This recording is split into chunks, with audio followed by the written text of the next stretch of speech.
This is sick! It's so sick! What's up, New York? How's everybody doing? Can I say something first? I know you're moderating and I'm gonna shut up, I promise. But I wanted to let everybody know that Gabby is so nice. I literally was in such a predicament trying to find a moderator, and within hours she's like, I will absolutely do it, I'll do anything. So a round of applause for Gabby for coming through. Please give her all the applause. I'm such a fan. I'm such a huge fan. So when you get a DM from Lilly, I did slam the DMs, that's correct. What? I did. Yes, I will be there. You're so sweet. And then like blown up by every other friend that we have mutually saying, you need to do this. Absolutely. But it was an immediate yes. I'm so happy to be here. I'm happy you're here, and thank you all. I know times are so weird right now with live events and what's happening with us. I appreciate you all being here, thank you. And to everyone watching virtually as well, shout outs to you. Thank you all for supporting and being here. Round of applause for yourself, thank you. Now I'm gonna shut my mouth. Go. No, you're gonna keep your mouth wide open, but I'm gonna throw you some good questions. So, first of all, you and I have something cool in common, although I think that we do it really differently. And we have an obsession. Are you ready for it? This could go so many ways. What the hell is she going to say? For tabletop design. Shut up! Are you obsessed with tableware? I'm obsessed with tableware. Obsessed. And I'm extremely good at it, and I'm gonna have to show it off to you from my phone later. Here's the thing, I have a lot of fans here that watch me for comedy and stuff, and all of them don't know that I'm a loser in this way. Yeah, no, I'm a big loser. So I actually love plates and napkins and like serveware. If I can't sleep at night, I'm like at 2 a.m. on Pinterest, like, oh, show me some dinner plates, baby. Yep. Like I want to create like another Instagram that's just called like tabletop porn. Just like give me the plate. You should do it. Want that. I will definitely contribute to that. And the thing about my tabletop that I know is different than yours is that you like pressed your napkins, like you have a whole thing. My tabletop is wild. Is it? It's an explosion. And there's nothing is pressed. Aren't you so happy you came tonight to hear these deep conversations? Yes. Like, is this not what you came for? We had to start there because I just have such it's a creative process, and you're a creative person. And when you have that creative spark within you, you find different outlets for it. But I also think it's quite meditative, and I know that I have a sense that it is the same for you. Absolutely. Yeah. It's a task that I can be creative with, that I can finish in one moment. So much of my life is, this is really overwhelming, I have to figure this out. This is something that I'm gonna have to do for a long period of time. Table setting, I'm just like, and now I'm done. And I look at this beautiful thing, there's nothing else to do, it's just done. And so it is mentally really nice. Yeah. It's art. So I've been reading this book and I'm absolutely in love with it. And first of all, you're an amazing writer. Thank you. Everything that's coming through is so truthful and authentic and also vulnerable. Because when you are in a profession like yours, where you are often making people laugh, really elevating, not often, all the time, but there's a sense of, oh, she's got it all together, and everything's great all the time. But you tell the truth here. And what was that like for you? Oh, well, I'm gonna be so real and vulnerable today. I have no talking points in my brain, I'm just speaking from my heart.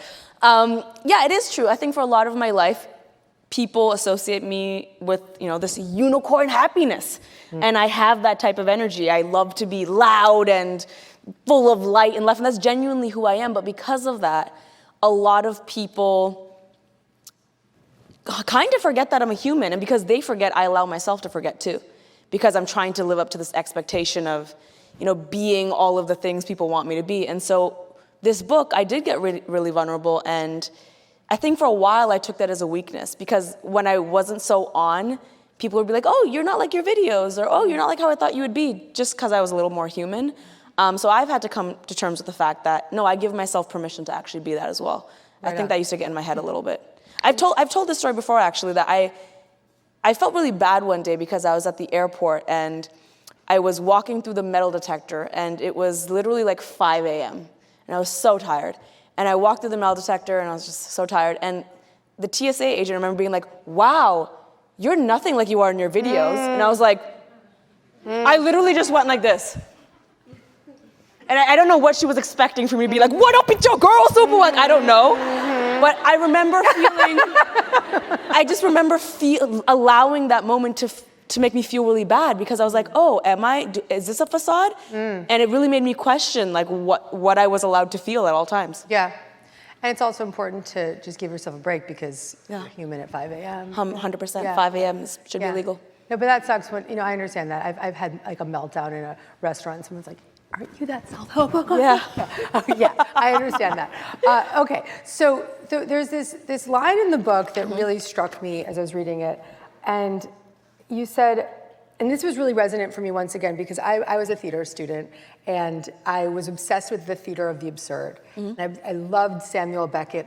And I didn't understand why. I was like, why am I on a stage like as a mouth, like with nothing else around me? Why is that what I'm choosing to do at 18 years old? And I didn't realize it at the time, but there was something in that suffering that was really reminiscent for me. And in the book you wrote, I dissected the pain and trauma of countless Shakespearean plays in class, but never once analyzed my own loss and heartache.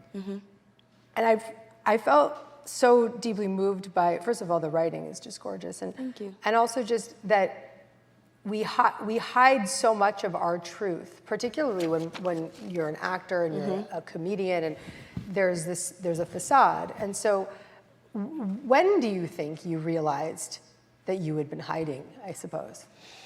I honestly don't know if it's so much of me intentionally hiding. It's okay if you're late, don't worry about it. It's okay, don't worry about it. Nobody noticed. Don't even worry about it. Nobody noticed. Go ahead, don't worry. Good job. We got you. No, you're good. You're good, you're good. What's your name? Sanjana? Figures. Sanjana, way to live up to the stereotype, baby, it's okay. I was late too, nobody looked, nobody noticed. No, all jokes aside, I don't know if it's so much that I was intentionally trying to hide so much as that I was never given the tools to actually acknowledge that stuff. And when I write about that in school, I was encouraged to analyze stories and characters in Shakespearean plays, but never to look at myself. I actually think that's a huge problem with what society teaches us and expects of us. I think when you give me any problem as an adult, whether it's a logistical problem, whether it's a workplace problem, we generally know how to solve those problems. And if we don't, there's resources to help us. And we at least know why we're trying to solve the problem and what the goal is to solve that problem. Every time I've tried to think of, why do I feel lost? Or like, why do I still not feel fulfilled? I get so lost because I actually don't know how to deal with that problem. And I don't know what the goal is on the other side of that problem. And I was never taught that. And in school, we're never taught to read our feelings like that. And I feel like that's a big loss for us. I feel like we never got to do that work as kids. And so much of this book is me in my adult life saying, I want to analyze myself like I was taught to analyze other people, and I want to make myself the main character of the story and actually look at what my experience was. And so I've been trying to catch up as an adult. And I don't know if anyone can relate to that, but I feel like we need to, in school, teach that stuff, and parents need to talk about mental health, and we need to... Oh, yeah. I pulled my son's teacher aside yesterday, he's 3, and I grabbed her and I was like, can I come and teach some meditation here? Can I teach emotional freedom technique? And they were like, yeah, bring it in. He goes to a Montessori school, so this is like, everything's like very experiential. But I believe so deeply in what you're saying, because no one ever pulled us aside and said, here's the keys to how you can emotionally survive. And I don't know if people can relate to this. This is, I know, true for a lot of kids of immigrants, but even maybe for other people as well. I feel like the culture I was raised in is a culture that encourages this, oh, I know that hurt, but hurry up and now let's move on. I feel like it is very, yes, definitely. I know that was a thing, but it's okay, get over it. This is the president. People are feeling acknowledged. I know you guys can relate to that, but my parents are always, and I don't think my parents are trying to do it. I want to make that clear. I don't think my parents are trying to do it because they don't care. I just think that is what they know. So when I'm in pain, they say, okay, but that was in the past, like this is today. And so we never actually learned how to look at trauma and deal with trauma and analyze our feelings, because it was always the like, be grateful, this is the present, this is what we got to do. Right. You know? And you have such a great compassion for your parents in this book, and just in the way you speak in general, and your family and your culture, and the fact that they're immigrants, and you really, it's interesting to be able to experience, okay, I had that experience, that was in ways traumatizing, and it set me up for the ways I am now, but in the same breath have that deep compassion that they were trying to put food on the table, right? That they were trying to keep, really get you to succeed in life. And little did they know you'd be this successful, right? So. Well, thank you for that. I didn't always have that compassion, to be honest. Of course not, yeah. I, through this book, had to look myself in the face many times and be honest with myself that I think I was a huge brat for a lot of my life, to be honest. As a teenager, even in my adult life, like, I don't think I ever, and I'm gonna call a lot of us, I don't think a lot of us actually look at our parents and see them for the context in which they were raised, because we simply cannot understand it. It is so otherworldly to us. So throughout my life, whether it was like me saying, Mom, Dad, I wanna make YouTube videos, or whether it was, I wanna be the captain of a Bhangra team, I wanna dance at people's weddings, or whether it was like, it had to do with my sexuality or whatever it was, I was so quick to only operate of my experience.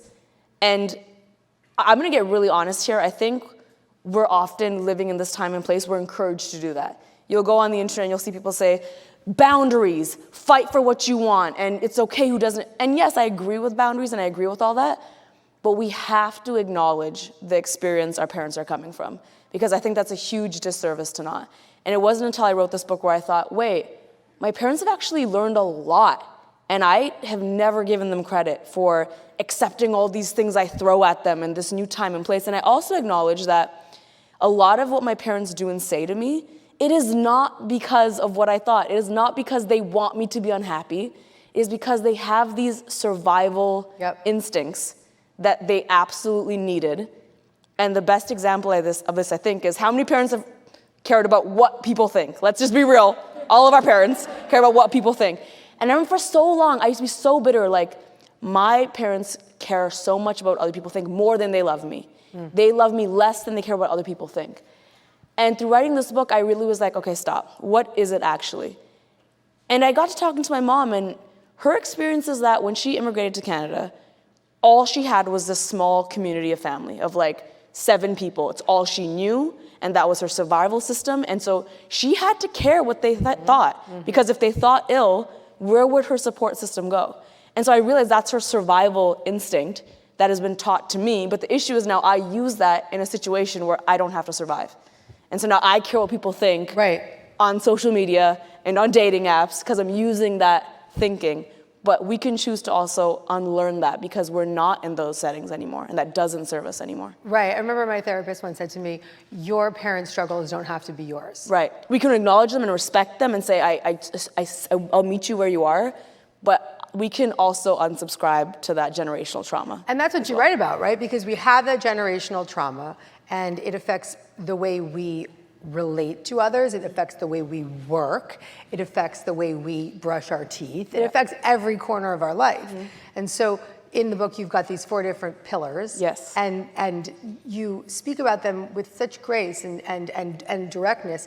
And these are sort of the ways of one, committing to yourself, but also undoing those patterns, unsubscribing. Right. Yes. I love that the word unsubscribe triggers me also. But you're such, I love that you're this. Because as soon as I wrote it, I was like, oh, I went from 14.9 to 14.7 million. Like, the kids are taking my advice too well here. Literally. Oh my God. So unsubscribing to your parents' storyline. Yes. And not just your parents, but culture, or whatever it might be. And so why don't we dive in there? Let's talk a little bit about what it means to unsubscribe.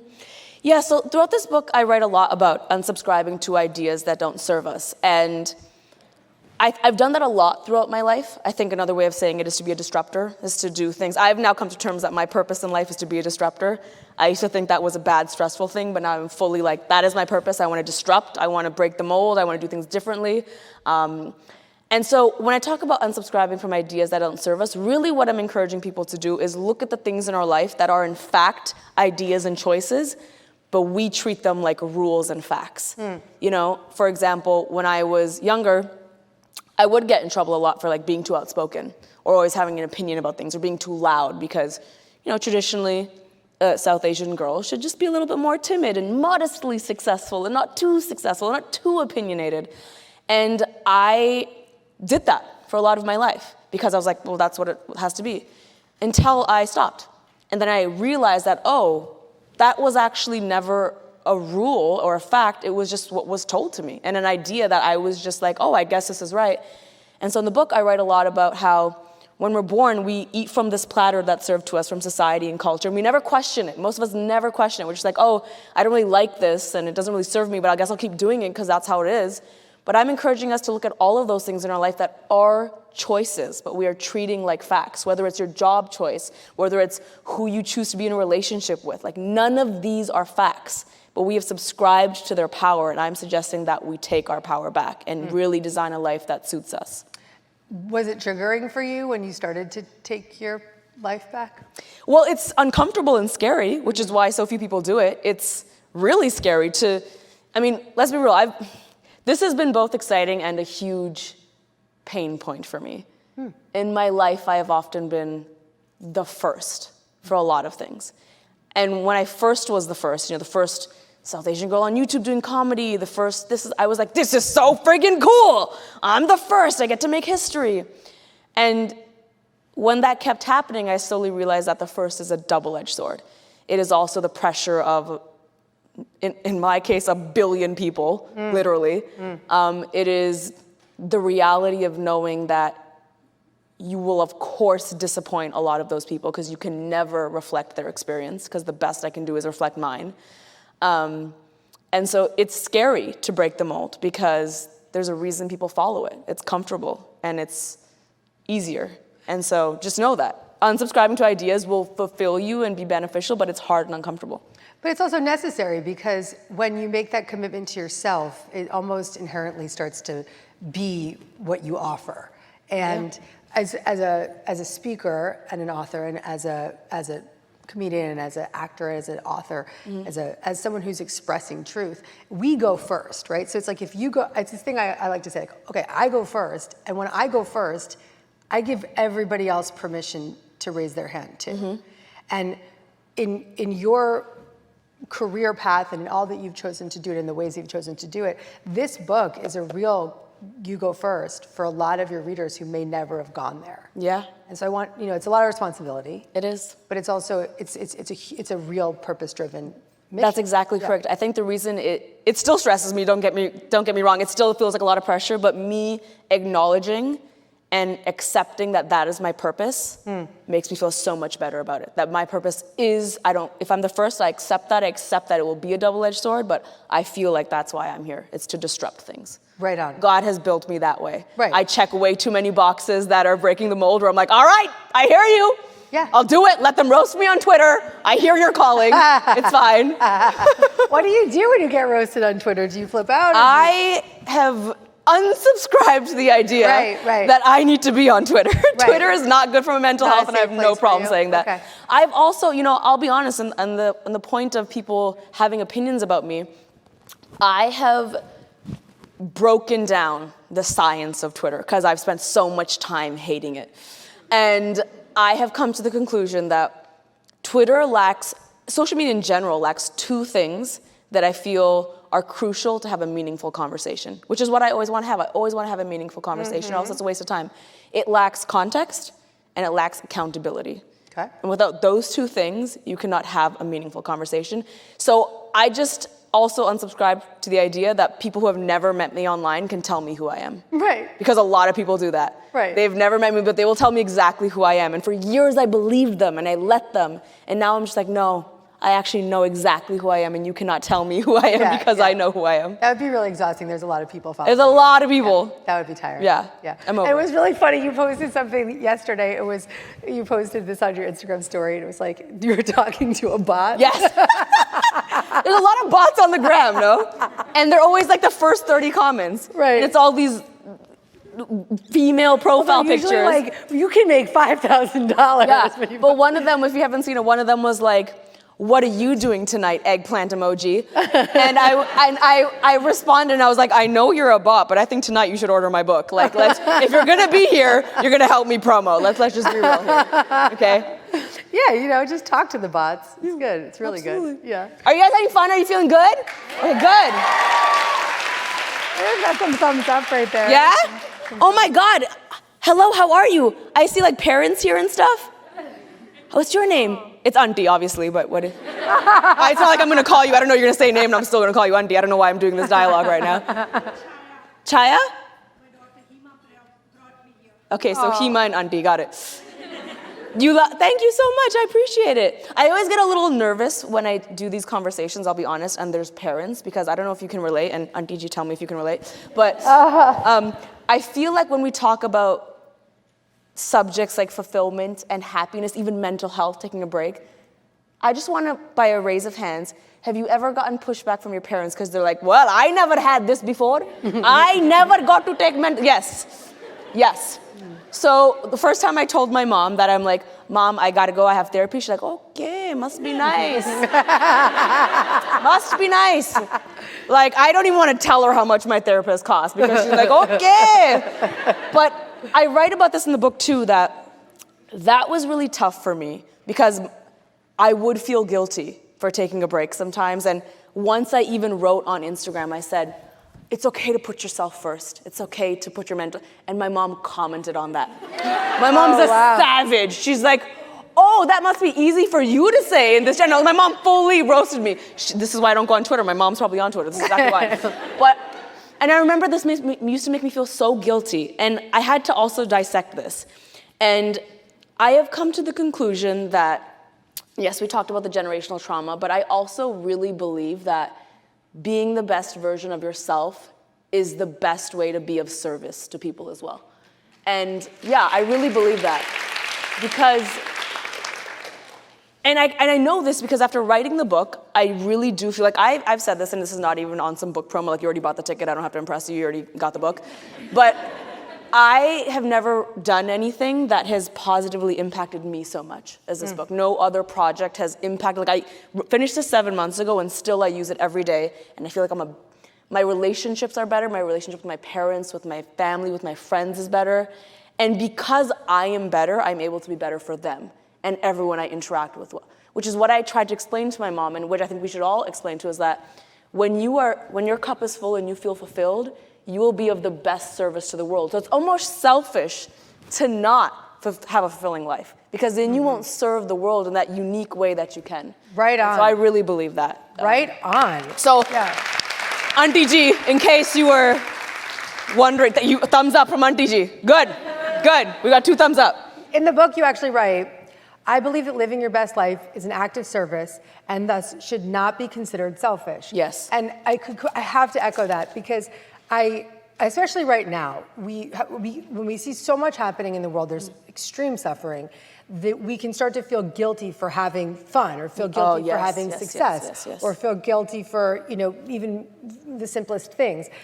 But no amount of our guilt can help anyone else. Absolutely. And so we have to be in that permission-given thought of, I gotta celebrate what I've got right here, right now. I love that you brought this up, because I'll be honest, I get asked this a lot in press, like, what do you think about this happening in the world, and what do you think about this thing? And I'm always confused as to why they ask me that, because I'm like, obviously, I think it's horrible, and it's sad, and I don't know what other answer you're expecting besides I wish it wasn't happening.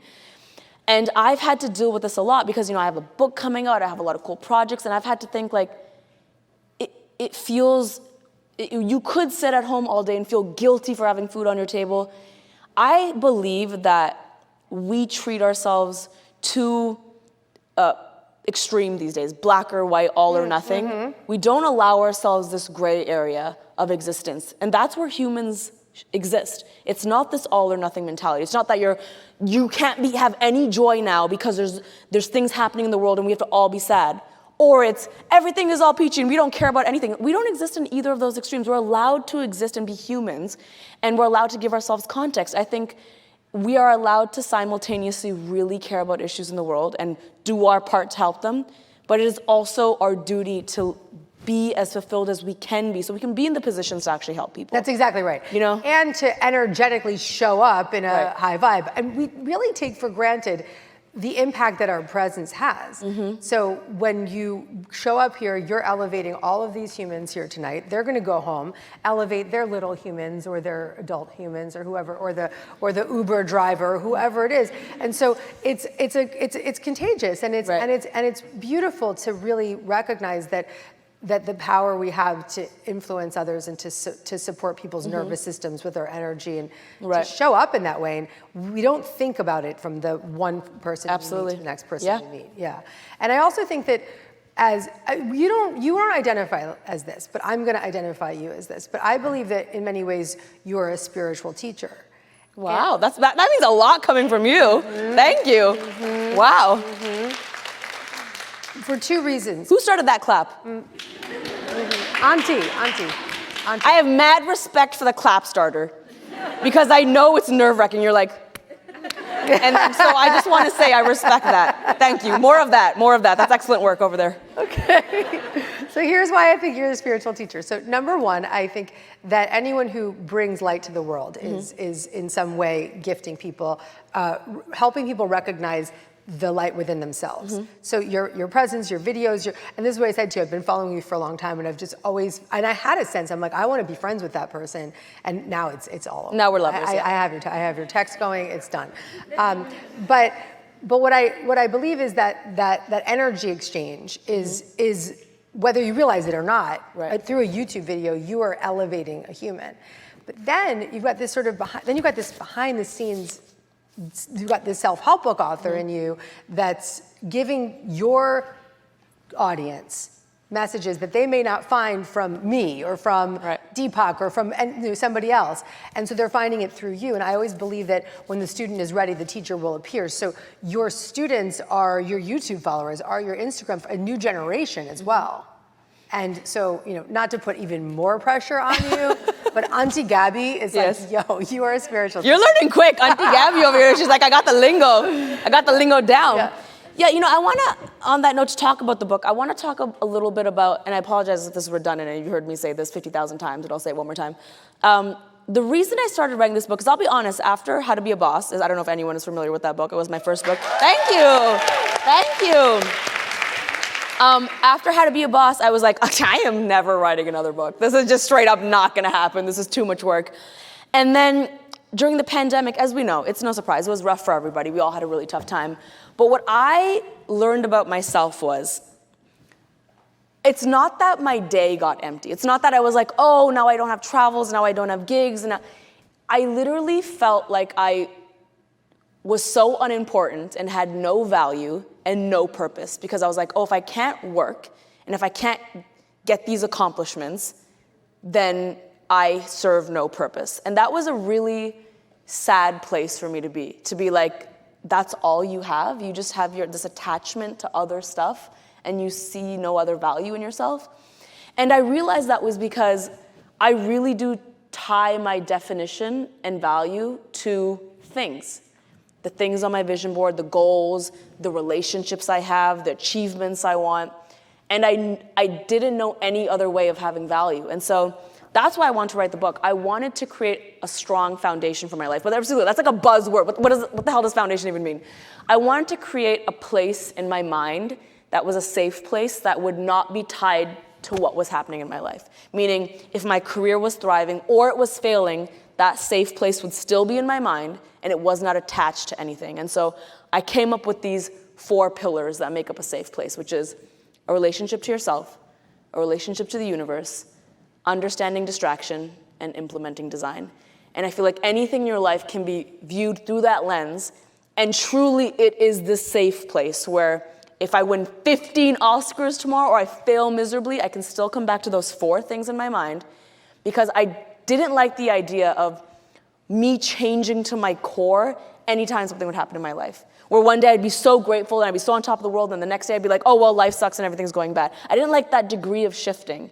And since I finished writing this book, even when things go bad and I'm sad, I let myself experience all that, but I come back to that mentality in my brain. And I feel like that is the work we have never done for ourselves. Like, what is that safe space in my mind that is unaffected by what's happening? What does your relationship to the universe look like now? Well, the universe is a real one. It's definitely a real one. I think for a long time, I was a really bad partner to the universe. Okay. I think it's the relationship we ignore the most. A lot of us don't acknowledge our relationship to the universe. So Auntie, if you feel like your daughter ignores you, she ignores the universe more, I promise. But I think that everything in the universe is an exchange. I think nothing is for free. Lessons aren't for free. Success isn't for free. Growth isn't for free. Anything bad that has happened in your life, I mean any single thing, you cannot give me one example of something that has happened in your life that has hurt you, that has not resulted in something wonderful.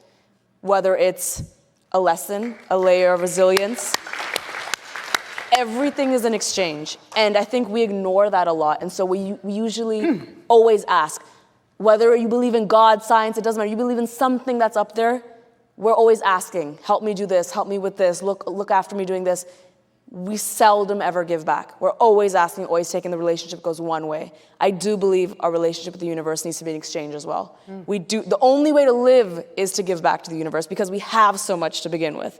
And so I think we need to acknowledge that. And it's also important to acknowledge that there is something more powerful than you. Right. There is something, whatever it is you believe in, there is something at play that is more powerful, that it has your back. The universe has proven thus far in your life it has your back. And so I think we need to really keep that in mind. Yeah, and I couldn't agree with you more. I wrote the book, The Universe Has Your Back. Yeah. But I mean it because for when you kind of make that shift, and it's a shift that requires repetition. That's why I love the simplicity of these 4 steps. Yeah. Because when you make that mental adjustment where you start to, it's a beautiful quote, the secret to prayer is to forget what you think you need. And so when you stop thinking about what you need and stop relying on your own strength and begin to develop a muscle of faith of your own understanding, right? So somebody new to this conversation might be like, well, I got faith in Lilly, but that's cool, that's enough. You have a new way of seeing things. And as you start to build that muscle, I gotta tell you, life gets so much easier. Yep. And you've spoken about that in a lot of your interviews, and even when we did a live together, you said that your friends started noticing how different you are, and the people in your life began to notice that. And I have to imagine that was a direct reflection of having a faith in something beyond yourself. Yes, it was faith beyond myself, and also it felt good to finally, what's up? I mean, that was How you doing? Everyone, round of applause. How did we doing amazing work over here. I think after writing the book, so this is true, those of you that know people in my life, it was actually Kyle, my manager, who and this was in December, just came up to me and said, you seem like you're in a really good place, you seem really happy. And I was like, I am. Because not only do I have faith in something larger, but it feels good to do the work on yourself solely because you love yourself and you want yourself to thrive. It feels good to put that energy into it. It feels good. Think about any relationship you want to be in. Are you a good partner to also yourself? Do you treat yourself the way you would want to be treated in a relationship? I really encourage us to all think about that. And in the book I write about, hold on, let me just get some points real quick. Well, the more you, yeah, go ahead, I was gonna. You see how much water I just drank? That was crazy. In the book I write about how, when you're in an elevator and there's like one other human, so you're like, let me pull up my phone because I got it. If you notice, you'll do that when you're alone. You will do that at a red light, you will do that at an elevator because you don't want to be with yourself and you don't want to be with your thoughts to that extent. And so I encourage you to think about that and think about the partner you are to yourself. Like, treat yourselves well. Be present for yourself. And I really feel like we don't do that enough. We don't treat ourselves well enough. What's the number one thing you do to treat yourself well? How old is everybody? No, I'm kidding. Yeah. We're 18? Okay. All right, true. I want to give you an honest answer here. Woo! I'm so sorry, Auntie. I'm so sorry. Listen, I'm going to give you 2 answers. One is I do try to meditate as often as I can. I don't do it every day. I do try to meditate as often as I can. I think just being present with yourself, allowing yourself to be human in that moment. And let me tell you something about meditation. Every time I talk about meditation, there's at least one person that's like, I don't know how to do that. I have too many thoughts that come in my mind. I can't focus. Does anyone think like that? I can't focus. I can't pay attention. Who says that's wrong? We're so hard on ourselves. Who says that's wrong? If you meditate and you have all these thoughts, allow yourself to have the thoughts. Give yourself grace to be a human. That's okay. Listen to yourself. There's no right or wrong way to do it. So I really do. I try to meditate. Another thing I do is this is a big one. This is not a specific practice I take time to do. It's a mindset thing, really. I have really learned how to allow myself to be a human being. Because I don't think I was good at that. I was always all or nothing, be perfect, do well, do this. The goal is to make it, to succeed. I told you this when we were backstage. My only goal this week is to have fun. Right on. My only goal is to say I had a blast doing that, and I was present, and I remembered things, and I wasn't on autopilot. I think so often we don't give ourselves the grace to just be a human and just be flawed and make mistakes, and I'm trying to get better at that. Like any other event I would have done years ago, I would have been like thinking about how I'm sitting, thinking about if I'm presenting as my, and now I'm just like, however I am is absolutely fine with me. Yeah, and I can say that she's actually means that, because when you showed up, it was just like fun. Yeah, I didn't prep any of my answers. I literally told her, I said, ask me anything, I'll give you my authentic answer. For years and years, I've been like, talking points, this, sit this way, da da da da. And I'm just like, I, more than anything, want to be a human. I like to say that we should measure our success based on how much fun we're having. Yeah. And I know when we say this, there's a lot of people that will roll their eyes, because I also wrote a book about hustle, and I am a hustler, and I still believe in working really hard, but I also believe that you can have both. There's years where I maybe couldn't focus on fun, and I had to hustle to get where I am. Totally. I believe it's not everything has to be all or nothing. You can be in the middle. You can be hustling and having fun, though, Yeah. because there's like this idea that you have to hustle and torture yourself. And Yes. you can have fun while you hustle. Yeah. Are these audience questions? Okay, here we go. We have a Sick hashtag. freaks are in here. I can't wait. Oh my God, I love your audience. Okay, we have a hashtag relatable. Is that how that started? Hashtag Look, that's you over there, of the internet. For sure. Hashtag relatable is an understatement. What are you most fearful of? She says, love another triangle. Really Chromosome H8P. What am I most fearful of? I don't want to give you a basic answer. I want to actually think about this genuinely. Spiders would have been my basic answer. You're absolutely right. My genuine answer is tomatoes is also correct. But when people know me better than I know myself, these people, when I tell you they're stalkers, like legit. Anyone in the close circle here, by the way?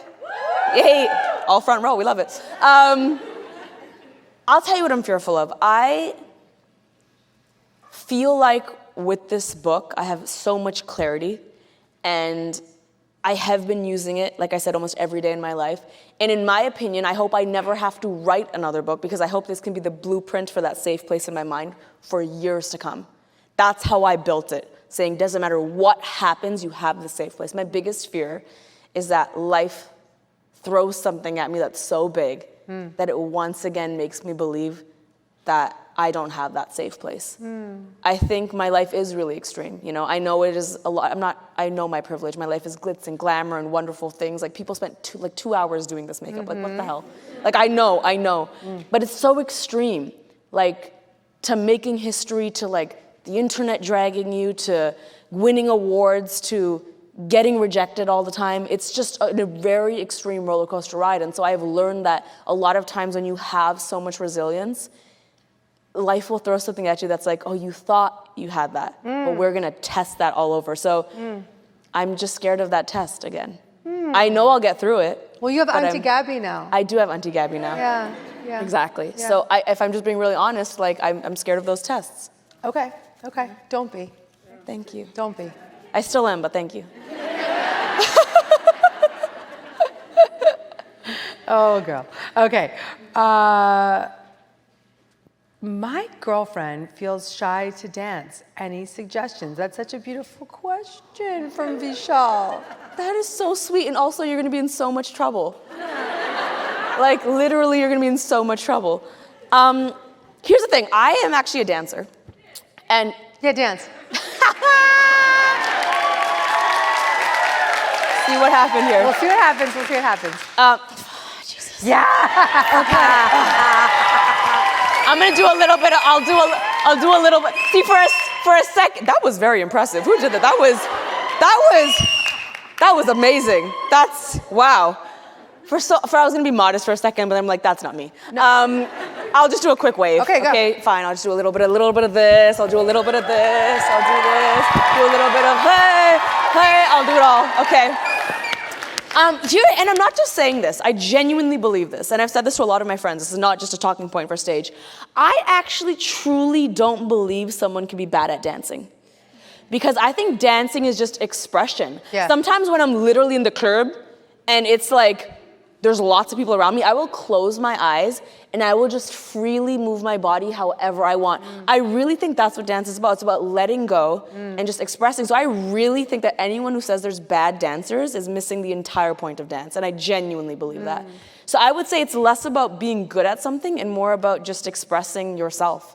And if you're shy in front of people, try it alone in your room. I literally, some versions of my meditation are, I come home after a long day, I turn on Bob Marley, I close my eyes, and I just literally do whatever my body wants me to do. Right. Well, Yeah. that's extraordinary, because what you're suggesting really is a very somatic therapy to listen to I music will that Google that moves word you. later. Yes. Well, yes. It's a body-based therapy. Perfect. You're listening to that. You're listening to that energy vibration. Also, the energy of Bob Marley coming through through every single note, and then physically just letting out whatever's stagnant is just an extraordinary meditation practice. That's what I'm saying. You're a spiritual teacher. Oh, thank you. Also, I will say, I have never seen someone, and this is just my opinion, when someone's on the dance floor and having so much fun, I have never thought they're a bad dancer. I've always thought, that person is so cool and I want to be their friend. Yep. So I feel like that we have this idea in our mind that people are judging us, when really I'm like, I wish I was that free. It's really if you're just having fun. Yeah, absolutely. Yeah, how beautiful. How did you, this is a beautiful, deep question from #Indian Mindset. Is it really a hashtag? She just put hashtag. There's a lot of hashtags So here. sweet. Okay, so how did you come out to your parents? #Indian Mindset. Was it challenging? And I've heard you talk about this, and let's go. Yeah. How much time we got here? Actually, That you right need to know this clock is off. Yeah, I'm gonna be very honest here. I've not spoken about this a lot because it makes me nervous. And even hearing this question, I don't know, I started to even adjust in Twitch because I felt nervous by this question, so thank you to whoever asked this. But it's good. It's good for me to talk about this. It, of course, was very challenging. You know, it's, I think, till date, the scariest thing I've ever done in my life, and I've done a lot of very scary things. My experience of coming out was not one where, and this is my genuine truth, it was not one where I felt like, oh, my whole life I was hiding the secret. If you asked some of my relatives, when I told them, they were like, no crap. But it was a surprise to me, because I never could put that, for lack of better term, label on it. Not that I think we need labels, but I could never put that understanding on it. I always knew there was something that was fully not expressed in me, but growing up in Toronto, I didn't know a single queer person. There wasn't a single queer person in my high school. In university, there was one man that identified as gay, and I was nothing like him.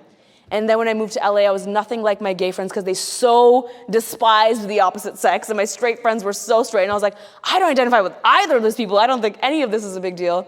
And so I just never could understand my position. And then I finally learned about, you know, people are on a spectrum, and there's different types of people. And I was like, oh. And so before my 30th birthday, on like, I think 30 days before my 30th birthday, in my bedroom, I literally was just like, I'm turning 30, and 30 is, I don't know if any basis can relate, I feel like that's a big number for us. It's always like, by 30, figure out by 30. Try 40. I know. But I felt that pressure, and I hate to admit it, but I felt that pressure of like, oh, I'm turning 30, and I haven't been in a relationship in so long, and I feel like I don't know something about myself, and I just said it out loud.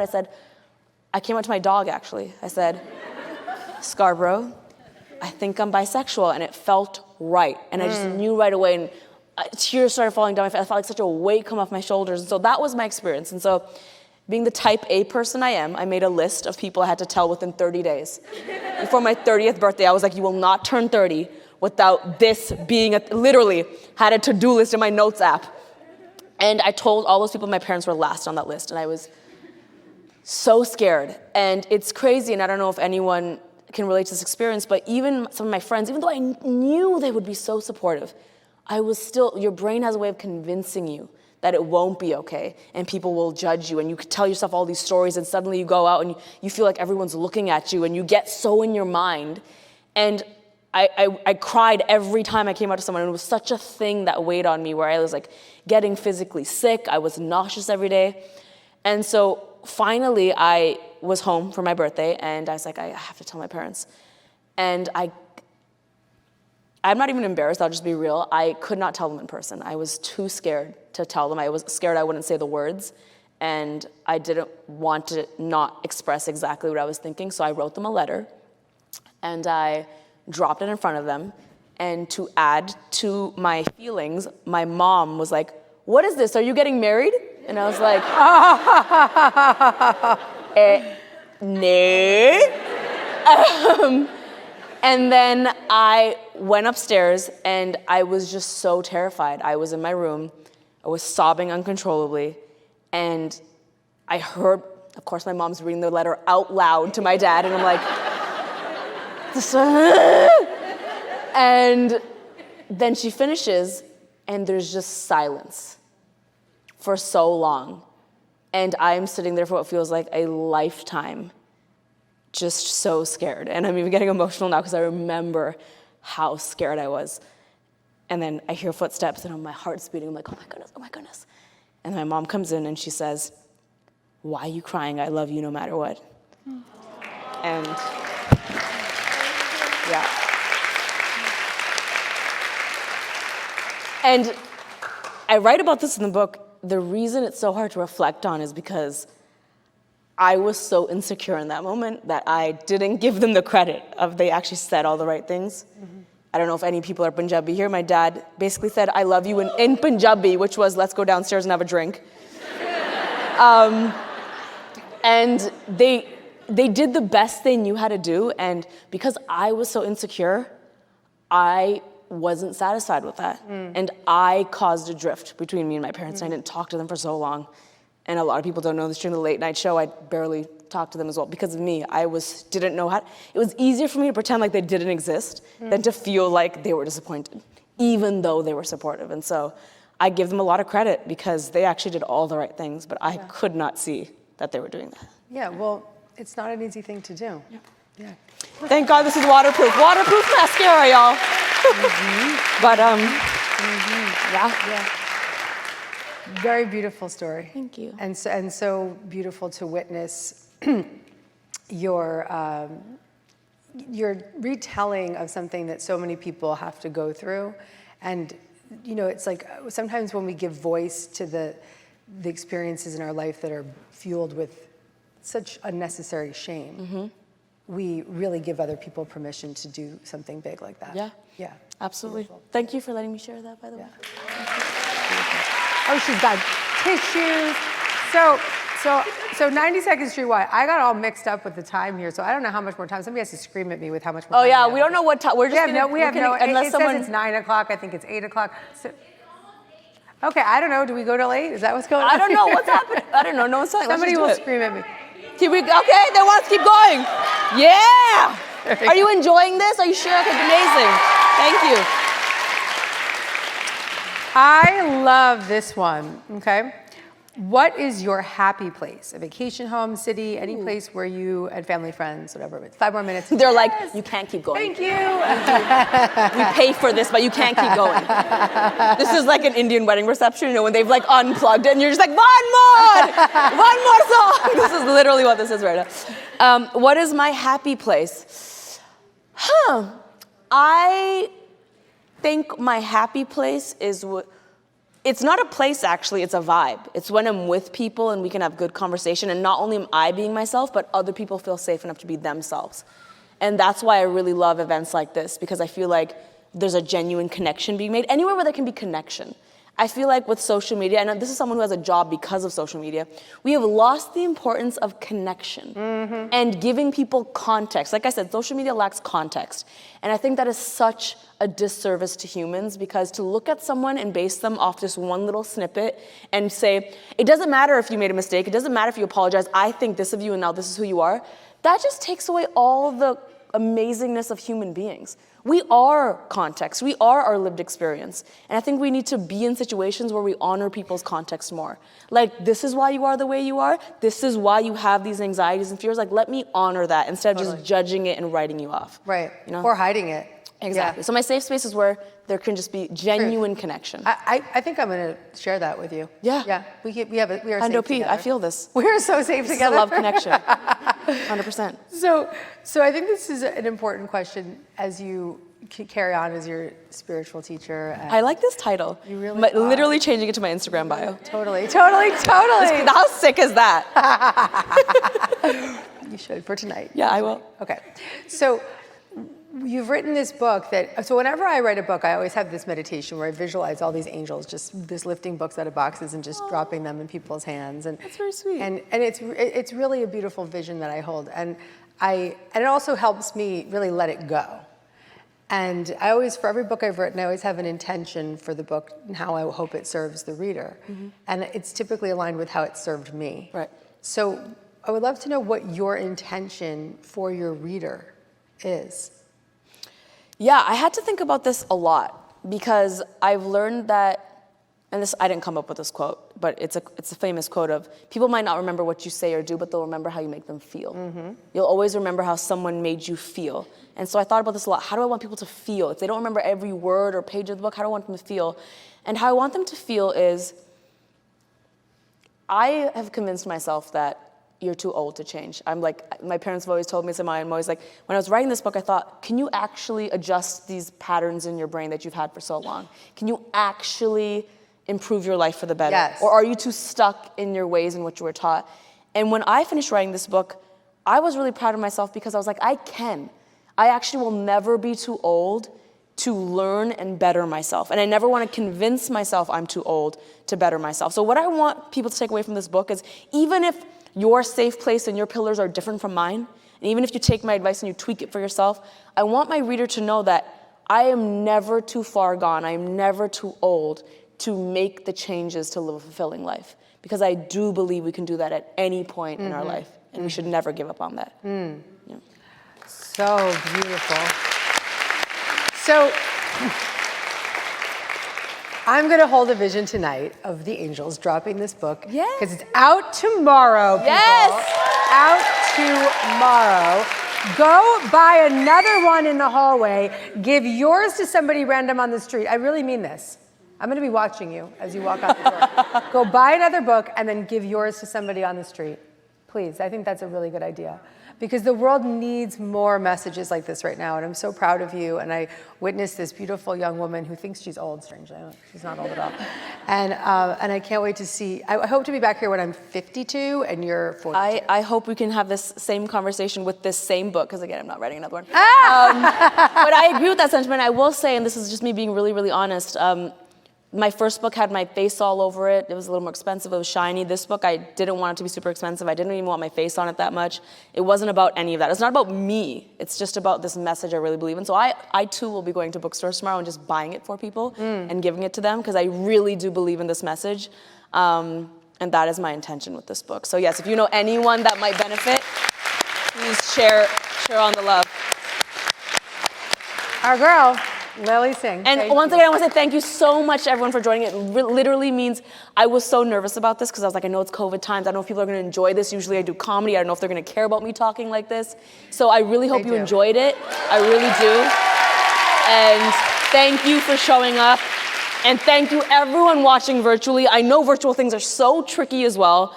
But thank you for watching. Thank you for supporting. Thank you for spreading the word. It truly does mean just so much to me. So thank you so much. Thank you for all the stuff on the... I'm getting presents. It's dope. She's got a little prezi there. It's amazing. You guys, go buy your second book. What is that? Okay, I'll collect your presents. Oh, we'll collect them. Don't worry. You think I'm going to leave free stuff on the stage? You even know me? And thank you guys to... If you don't follow Gabby, please follow. Thank you to Gabby. Legit. Thank you to the venue. Thank you to my publishers that I know here. Thank you to my agents. My team is in the audience as well. My team works so hard, so a round of applause for them as well. Thank you to everyone. My editor made me speak English in the book. That was also very good. So just everyone that has worked so hard to make this vision come to life. Thank you. Thank you so much. Woohoo! Lilly! And with that, one love, Lilly, that is a wrap. And thank you so much.